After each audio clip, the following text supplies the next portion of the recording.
Take your seats. A year ago, the 44th Ordinary Section of the Executive Council mandated the African Union Commission to develop. Today, we present the outcome of this process, which includes the draft CAADP Strategy and Action Plan 2026-2035 and the draft Kampala CAADP Declaration. 3 days ago, the Ministers of Agriculture examined these documents and provided valuable recommendations and for improvement. Yesterday, the joint meeting of Ministers of Agriculture and the Ministers of Foreign Affairs endorsed these documents and made recommendations to the General Assembly for adoption. A key motivation in this Kampala CAADP Declaration round, in contrast to Malabo and Maputo round, is the inclusion of a comprehensive strategy and action plan, a clear roadmap, a theory of change that outlines the pathway for transformation, realistic and implementable strategic objective, a broadened policy scope, enhancing food system approaches and targets that reflects the continent's aspiration. Excellencies, right from the 1960s, when our political movement started, initially as a student movement, we were able to see that a country like Uganda, located around the equator, could be very advanced and prosperous on the basis of the 4 sectors of the economy. These 4 were identified as commercial agriculture, manufacturing, services, and ICT. In the pre-colonial and colonial times, our economy was mainly pre-capitalist and based on subsistence agriculture, or korra ekida kyonka in our language, meaning working only for the stomach, for home consumption. We also had some artisan craft skills such as obuhensi, blacksmithing, kubeja, woodwork, kunogora, ceramics, etc., and some primordial services such as kuragura, healing, etc. By the end of the colonial times, only 9% of the homesteads were in the narrow colonial cash economy, described as, in quotes, enclave economy, meaning a small island of modernity surrounded by a sea of underdevelopment. That enclave economy of the colonial economy of Uganda was described as the economy of the 3 C's and 3 T's. The 3 C's being coffee, cotton, and copper, and the 3 T's being tobacco, tea, and tourism. The agricultural and the mineral products being mainly exported as raw materials without making final products out of them, except for some small effort of the Naitiri textile factory of only 23 million meters, started by a progressive British governor, Andrew Cohen, who arrived in Uganda in 1952. Our line, therefore, ever since the 1960s, has been as follows. A, fully commercialize agriculture to achieve food security and homesteads income security by undertaking agricultural enterprises guided by the HVRO. We use this word HVRO meaning to calculate the maximum possible returns given the size of the family land. B, in commercializing agriculture, use the strategy of intensive agriculture for families of 4 acres or less, and extensive agriculture for families of bigger lands. With intensive agriculture, you select high-value enterprises which, though you do them on a small scale, you get good family income. While with extensive agriculture, you can adopt low-value crops, which when you do them on a big scale, you still get good money, good income for the family because of the scale. C, the country needs both the products of intensive agriculture and extensive agriculture because many times one needs the other. D, in our 1996 election manifesto, we identified 7 enterprises for intensive agriculture. And these were coffee, 1 acre, fruits, 1 acre, dairy products, 1 acre for pasture, for dairy cows, then 1 acre for food crops for the family within those 4 acres. And then poultry for eggs and piggery in the backyard, back of the house, at the back. It's called a kanyima or a manju. I think in Swahili they call it uwani, at the backyard there. Plus fish farming for those near the wetlands, on the periphery of the wetlands, not in the center. In our calculation, crops like cotton, tea, maize, sugarcane, and enterprises like ranching could only make money for the family when they are done on a medium or large scale. Recently, our people have been adding crops like palm oil, cocoa, and cashew nuts on the list of the high-value crops that can give good incomes to the families, even if you do them on 1 acre. To do some of the intensive agriculture enterprises, you need inputs from the extensive agriculture products. To produce poultry feeds, animal feeds for pigs, fish meals, etc., you need maize, sugar byproducts, etc. If you are to import all these, it may render your products uncompetitive. We had to do this, Your Excellencies, because in the colonial times and in the post-colonial times, they would make our people grow things like cotton. You hear that Uganda is producing a lot of cotton. Yes, Uganda was producing a lot of cotton.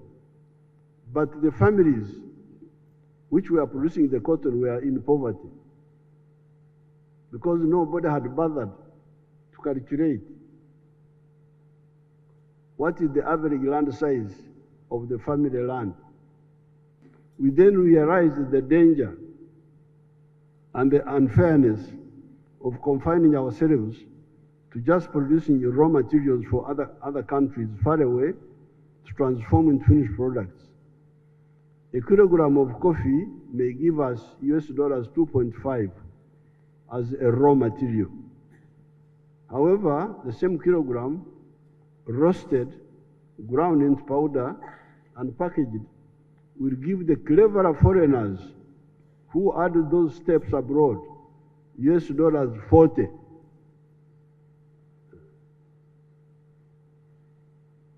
So Africans get $2.5 per kilo, and the same kilo transformed into finished products by foreigners brings them $40. This is how Africa has been a major donor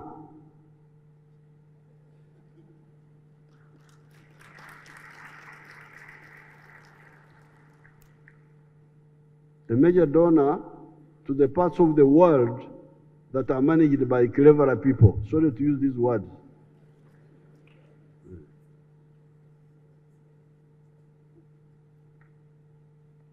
We do not only lose money per kilogram of coffee, we also lose jobs.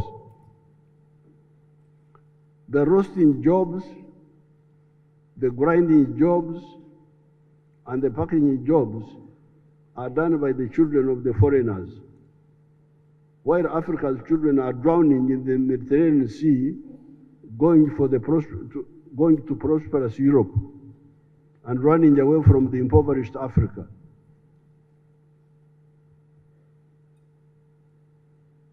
I normally tell people that a shirt like the one I'm putting on, which is made here in Uganda, has got 6 job levels. This shirt here. Level 1, grow the cotton. Level 2, gin the cotton. Ginning means remove the seeds from the cotton. Now, in many African countries, that's where they end. They end at ginning.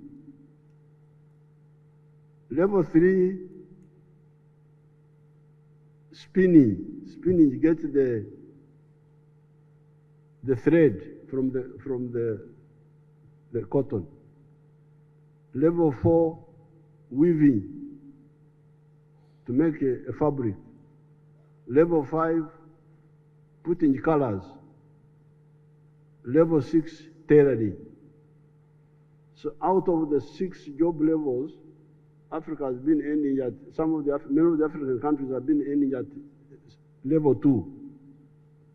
All the other levels out, the money goes away, but also the jobs.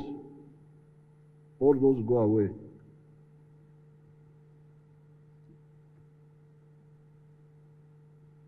The battle for value addition has been a big one because there are lobbies that want to keep Africa as a raw materials producing continent.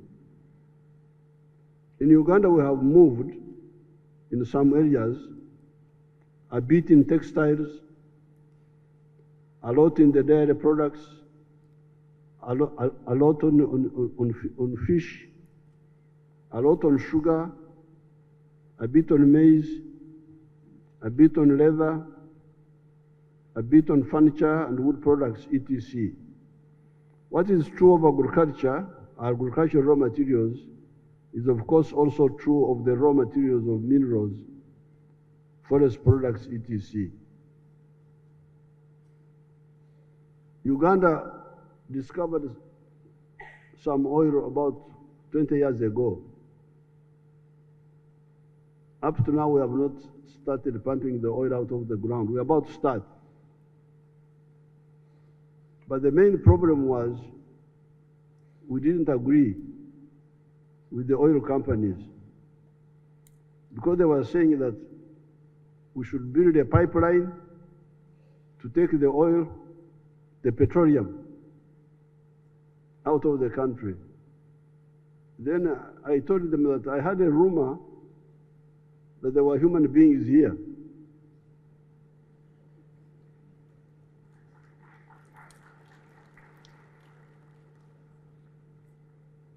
Why don't we process this petroleum for these human beings who are rumored to be here? It's not confirmed, but there's a rumor that there are some big battle. They told me that oil refineries don't make money. So then I said, but if they don't make money, those who run them, why do they run them? Are they Mother Teresa's? Now, I happened to go to Iran. I went to Iran. When I went there, I said, you people, do you have oil refineries? They said, yes, we have 9. Iran had 9 refineries. Now here they didn't want me to have one, just one. So because of those battles, it took time, but now eventually they gave up. We shall build the refinery and the pipeline also. And the main reason I support the pipeline is that it will go through Tanzania, my other country, so that they can get some share in our resource, which is theirs also. But that's why that is a very big battle. You can imagine somebody arguing, and when they made a calculation, the oil refinery here is very, very productive, very profitable. What they call the internal rate of return is IRR. It's very high, much higher than in other places. So that war of wanting to keep Africa as a raw material producing continent is a very big one.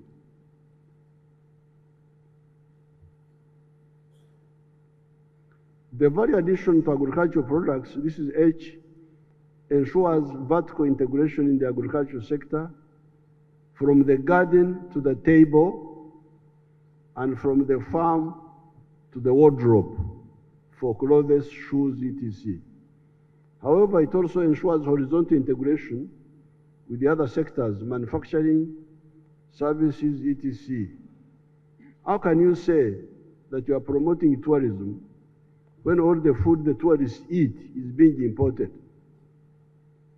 In Uganda, the hotels serve Ugandan liquid milk, yogurt, butter, sugar, fruits, beef, etc.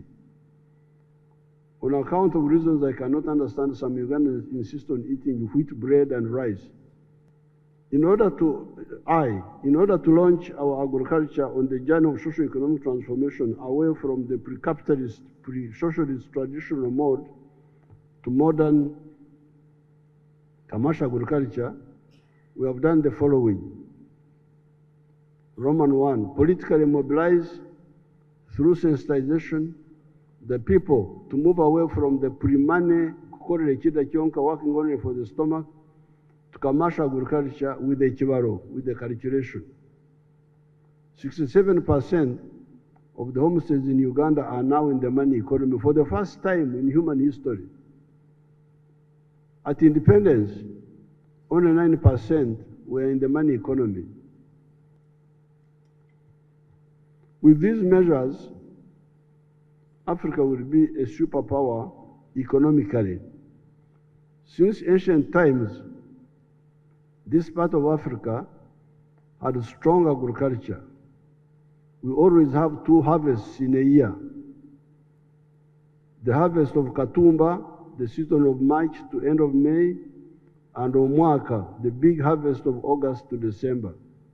The harvest of May is called Obujegashe, the small harvest, and the one of August to December is called Omwaka, the big yearly harvest. All this was with the tradition and technology and just the rain-fed agriculture. In some areas, however, there was some irrigation in ancient Egypt and the Kilimanjaro area. I need to conclude my remarks by talking about the issue of water for livelihood and for production, as well as the need for removing the non-tariff barriers in the CFTA, Continental Free Trade Area.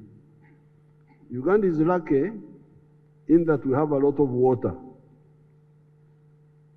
Our major problem is to persuade our uninformed or misinformed people by guiding them to stop undermining our water resources by encroaching on the wetlands, the forests, the catchment areas, the river banks, and the lake shores. Some other parts of Africa, however, are not so lucky. Northern Africa has got a water problem. Even Southern Africa gets periodic shortages of water.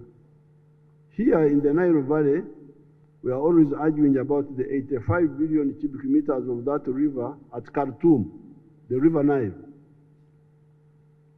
In the past, I posed a question to Dr. Boutros Ghali of Egypt, the following questions. Question number 1. Are you aware that the Congo River has got 3,000 billion cubic meters of water per annum going into the Atlantic Ocean? Because here in the Nile, we are quarreling about 85 billion cubic meters of water at Khartoum. But the River Congo is 3,000 billion cubic meters of water per year. In other words, the River Congo is equivalent to 30 Niles. Nile 1, Nile 2, Nile 3, Nile 3, 30 of them in the River Congo. On the issue of non-tariff barriers, there is no doubt that they undermine the advance of agriculture in Africa. Uganda easily produces all types of agricultural products: maize, sugar, milk, beef, poultry products, etc. The internal market is not enough. However, production is disrupted when in some years, some of the brother countries say they have bumper crops and de-license Ugandan products. Why do you de-license products of a brother country? If you have a bumper crop, let the products compete. I had some issues here with some of the Ugandan inefficient rice growers. Tanzanian rice is better and cheaper. So they were saying I should ban Tanzanian rice. I said, no, I cannot do that. If you are inefficient, get out of business, go and do something else.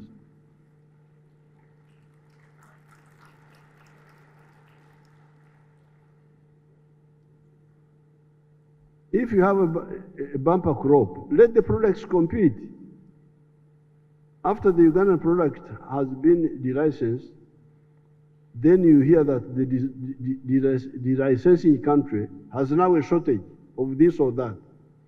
Can they now import it from Uganda? By that time, the Ugandan farmers have been rendered bankrupt and have migrated to new products such as coffee that are mainly bought by foreigners away from Africa. How would African agriculture sustainable advance with this erraticness? I thank everybody.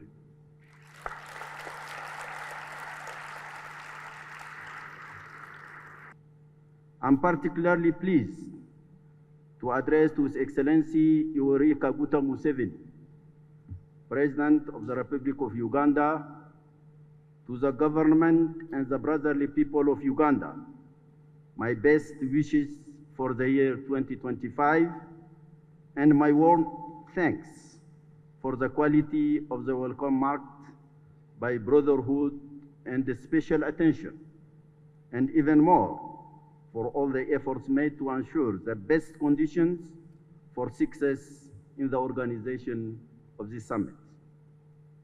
Holding a summit on agriculture in Africa in Kampala is the right thing to do. A wonderful sign of recognition of your total commitment, President Museveni, to farmers and headers. You yourself are a farmer. You are also a champion of transforming agriculture into a powerful lever for wealth creation for the people of Africa. Excellency, ending my tenure in African Union, I think I should come here to learn farming from your experience.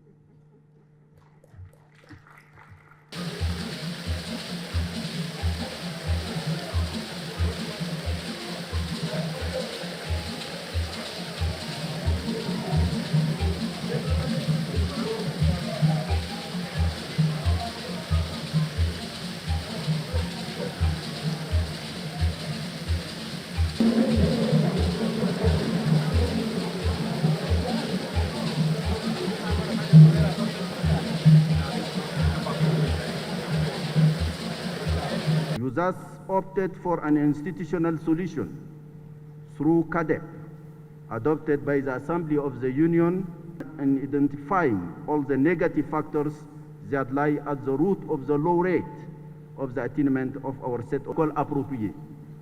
Je vais parler de la mécanisation, de la digitalisation substantielle, des retombées de l'opérationnalisation de la zone de libre-échange continentale ZLECAf. Amplifying the success of many African countries who are determined to be incorporating this diverse perspective has enriched the summit discussions and strengthened the foundation for actionable outcomes to build a robust framework for Africa's agri-food system transformation.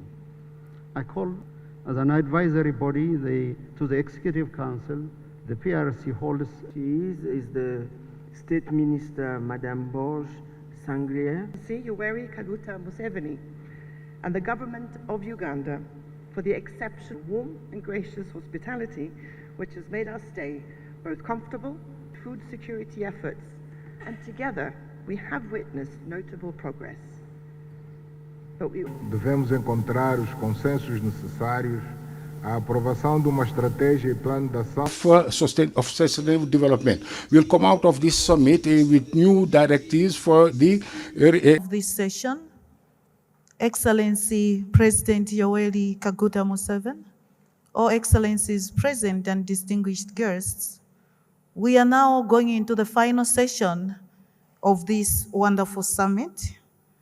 May I kindly request His Excellency Yoweri Kaguta Museveni, President of the Republic of Uganda, to give his closing remarks. Thank you, Excellency.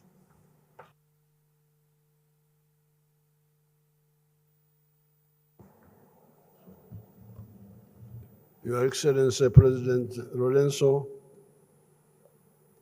President of Angola, and chairperson of this meeting, His Excellency Faki Mohammed, chairperson of the African Union Secretariat, Excellencies, heads of state and government, and all the heads of delegations. I thank you for having come to Uganda for this conference and for having agreed to have your conference here. The subject we have just discussed is a primary one, agriculture.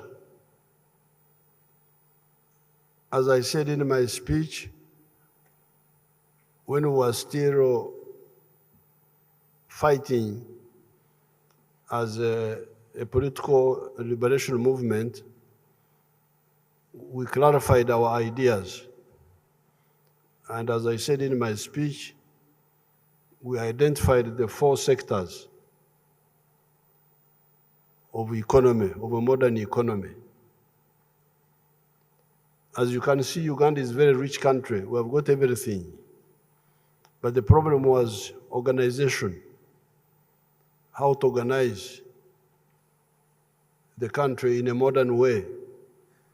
So we identified the 4 sectors: commercial agriculture, manufacturing, services, tourism, hospitality, professional services, and later on, another sector, ICT. That's how the economy has been growing quite well. We are now a middle-income country, but we are going to grow even much faster than we have been growing. It is therefore very important for me, who has been active for the last 64 years. I've been involved in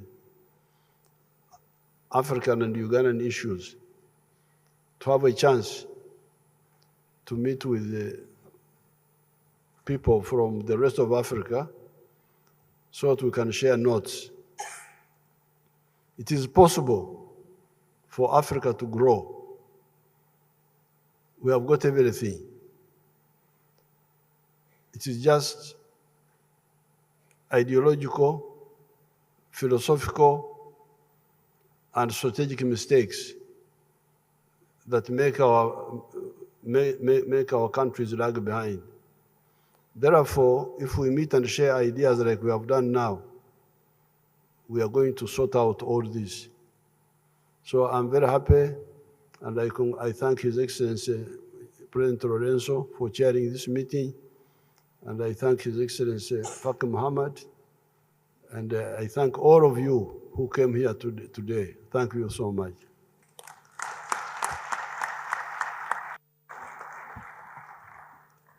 Thank you so much, Excellency President. The final closing remarks will be by His Excellency João Lourenço, President of the Republic of Angola, First Vice Chair of the African Union, and the Chairperson of this session. Your Excellency, you have the floor. Thank you.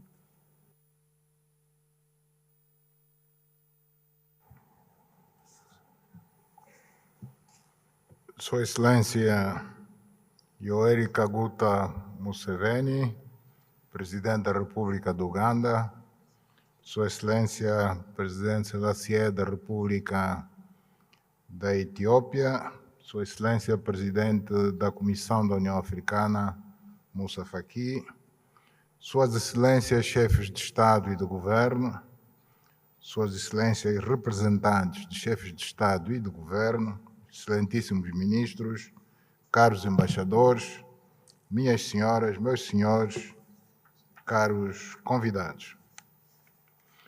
Chegamos ao fim desta Cimeira Extraordinária da União Africana, que se debruçou sobre o Programa Integrado para o Desenvolvimento da Agricultura em África, durante a qual apreciamos documentos que ilustram com bastante clareza o que foi feito nos últimos anos, desde a aprovação da Declaração de Malabo em 2014 e o que se pretende para os próximos 10 anos, tal como está plasmado no Plano de Ação Decenal 2026-2035 e na Declaração de Kampala sobre o PIDA, documentos fundamentais adotados nesta conferência que agora termina. No dia de hoje, durante os debates dos temas agendados, tivemos a oportunidade de fazer o devido seguimento, o que nos permitiu constatar que houve uma grande unanimidade de pontos de vista sobre a necessidade do cumprimento das decisões aqui tomadas, que serão cruciais para a efetivação dos principais desígnios desta cimeira, que são principalmente os de construir sistemas agroalimentares robustos, resilientes, inclusivos e sustentáveis, tendo em vista o crescimento econômico sustentável e a prosperidade partilhada. Temos plena consciência de que no nosso continente possuímos condições favoráveis para o desenvolvimento de uma agricultura produtiva que possa satisfazer não só as necessidades dos nossos países, como também a procura por alimentos noutras regiões do nosso planeta. Excelências, minhas senhoras, meus senhores, a Cimeira abordou exaustivamente as questões relativas à paz e à segurança em África, dando especial realce às questões ligadas ao aumento das ações terroristas e do extermínio violento e às mudanças inconstitucionais de governos democraticamente eleitos. Como sabemos, os esforços que envidamos para debelar este mal, que aflige essencialmente uma parte do nosso continente, não nos terão levado aos resultados desejados, de termos um continente onde a paz e segurança, a estabilidade das instituições do Estado sejam o garante do desenvolvimento econômico e social dos nossos países. Lamentavelmente, algumas destas más práticas desviam-nos do objetivo central do nosso continente, o de promover o desenvolvimento, tendo como base propulsora a agricultura, tema que mereceu toda a nossa atenção nesta conferência e que nos deveria levar a encontrar as soluções para os problemas políticos que afetam alguns dos nossos países, sem o recurso à violência ou ao uso da força das armas. Aproveitamos esta oportunidade para manifestarmos a nossa preocupação com a situação de guerra que o povo do Sudão enfrenta, suas graves consequências para a vida e segurança dos cidadãos, para a economia do país e dos países vizinhos, pelo elevado número de refugiados que recebem. Mais uma vez, apelamos às partes em conflito a considerar seriamente a necessidade de resolução do conflito pela via do diálogo. O conflito entre a RDC e o Ruanda pode conhecer um desfecho em breve, se tivermos em conta os grandes avanços alcançados nos últimos meses nas reuniões do processo de Luanda a nível ministerial. Uma cimeira ao mais alto nível ajudará com certeza a desbloquear o impasse, para evitar o retrocesso do processo e assegurar que não sejam desperdiçados os entendimentos e ganhos já alcançados, nomeadamente no que concerne à neutralização das Forças Democráticas de Libertação do Ruanda, FDLR, e a retirada do contingente militar do Ruanda do território da República Democrática do Congo. Moçambique, país que enfrenta um conflito armado em Cabo Delgado, que ainda não foi estabilizado em definitivo, vê-se a braços com um novo desafio à democracia, tratando-se desta vez do surgimento de uma crise pós-eleitoral que em 2 meses ceifou já mais de 200 de vítimas humanas a lamentar, para além da destruição de importantes infraestruturas econômicas e sociais. Depois do anúncio definitivo dos resultados eleitorais após a análise do contencioso eleitoral pela entidade competente e marcada a data para a investidura solene do presidente eleito, o continente e o mundo estão convencidos que prevalecerá o espírito de unidade dos moçambicanos, do diálogo e concertação tão necessários para o restabelecimento da ordem pública, do pleno funcionamento das instituições, da retoma da atividade econômica e comercial e o retorno à vida normal dos cidadãos. Moçambique e os moçambicanos voltarão a sorrir e unidos trabalhar para o desenvolvimento econômico e social do país. Excelências, minhas senhoras, meus senhores, reconhecemos que, apesar de tudo, houve alguns progressos no nosso desempenho a nível geral no domínio da agricultura, quanto ao cumprimento das nossas decisões e estratégias que delineamos em fóruns com este nível de importância. Esta constatação é encorajadora e evidencia que, se colocarmos mais empenho, mais determinação, mais recursos materiais e financeiros em prazos apropriados nos planos de execução dos nossos objetivos de desenvolvimento agrícola, poderemos dar passos importantes para sairmos deste estágio de vulnerabilidade e passarmos para uma época de maior dinamismo e de resultados efetivamente substanciais que poderão constituir o pilar da nossa segurança alimentar. Com estas palavras, declaro encerrada a Cimeira de Kampala. Muito obrigado pela vossa atenção.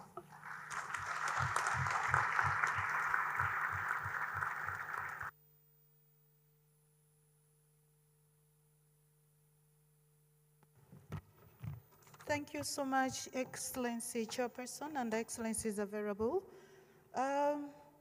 His Excellency President Yoweri Kaguta Museveni will host the heads of state and government delegations to lunch at Sunset Restaurant, which is one level above this conference room. Ushers and usherettes will guide the direction. All distinguished guests are also invited to a luncheon at the tent by the lakeside.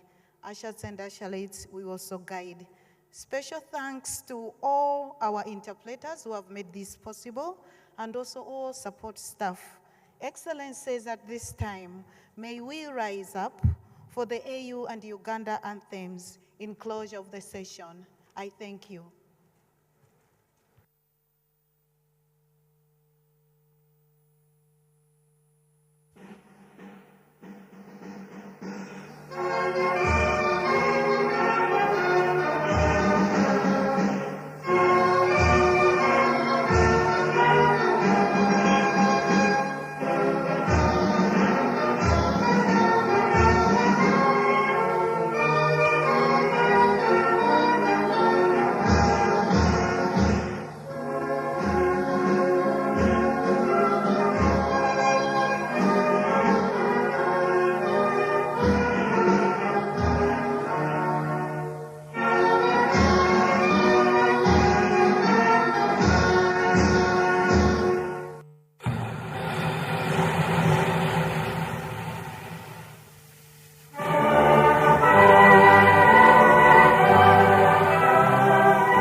much, Your Excellencies.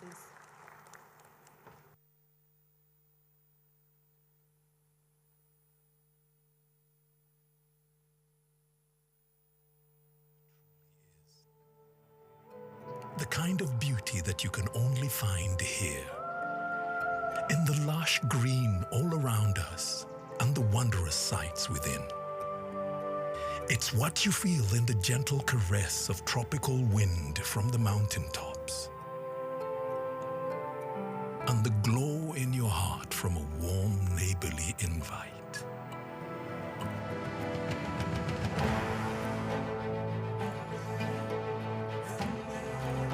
It's in the distinct aroma of our cooking to the taste of food that takes you on a journey. In the sound of homecoming and the sound of Mother Earth. In the magnificence we find on our travels and the